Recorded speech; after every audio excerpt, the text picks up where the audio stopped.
अस्सलाम वालेकुम नाज़रीन। एक दफ़ा का ज़िक्र है कि एक बादशाह का बेटा बीमार हो जाता है।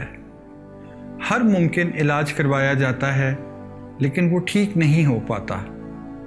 बादशाह को बताया जाता है कि एक मखसूस परिंदा है जिसका सूप अगर शहज़ादे को पिलाया जाए तो वो ठीक हो सकता है।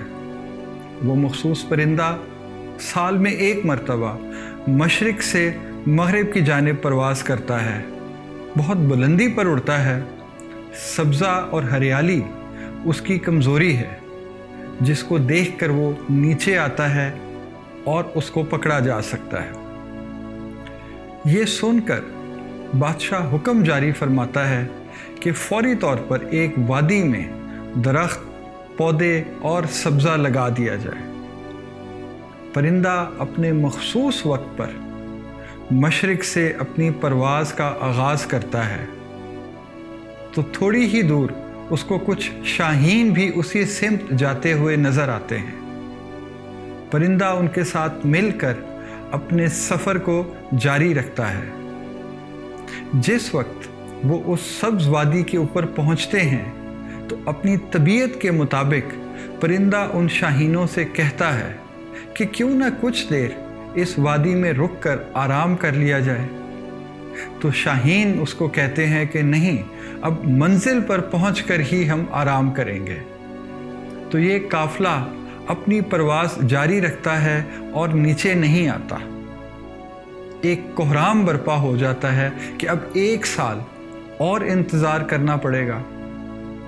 अगले साल दोबारा अपने वक्त पर यह परिंदा फिर अपने सफ़र का आगाज़ करता है तो इस दफ़ा उसको शाहीनों की बजाय कुछ कव्वे उसी सिमत जाते हुए नज़र आते हैं।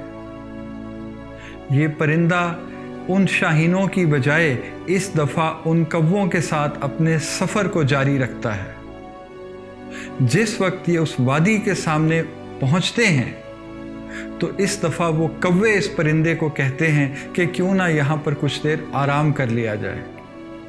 परिंदा फ़ौरन राज़ी हो जाता है। जैसे ही ये नीचे आते हैं शिकारी तैयार बैठे होते हैं। इनको पकड़ लिया जाता है, कव्वों को उधर ही मार दिया जाता है और परिंदे को जिंदा बादशाह के सामने पेश किया जाता है।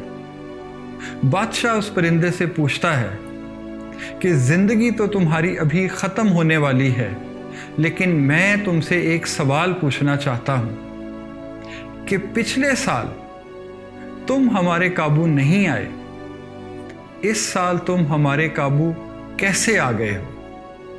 तो वो परिंदा बादशाह से मुखातिब होता है और कहता है कि बादशाह सलामत, पिछले साल मेरी महफिल शाहीनों के साथ थी। वो खुद भी मंजिल पर पहुंच गए और मुझे भी मंजिल पर पहुंचा दिया। मेरी बदनसीबी कि इस दफ़ा मैं कव्वों के दरमियान फंस गया। वो खुद भी मर गए हैं और मुझे भी मरवा दिया है। तो आप चाहे टीम लीडर हैं, चाहे आप अपना कारोबार करते हैं, आप किसी इदारे के सरबराह हैं या मुल्की लेवल पर कोई अहम जिम्मेदारी अदा कर रहे हैं, कोशिश कीजिए कि आपकी महफिल और आपकी टीम ऐसे काबिल अफराद पर मुश्तमिल हो जिनके साथ मिलकर कम अज़ कम आप अपनी मंजिल तक ज़रूर पहुंच सकें। शुक्रिया।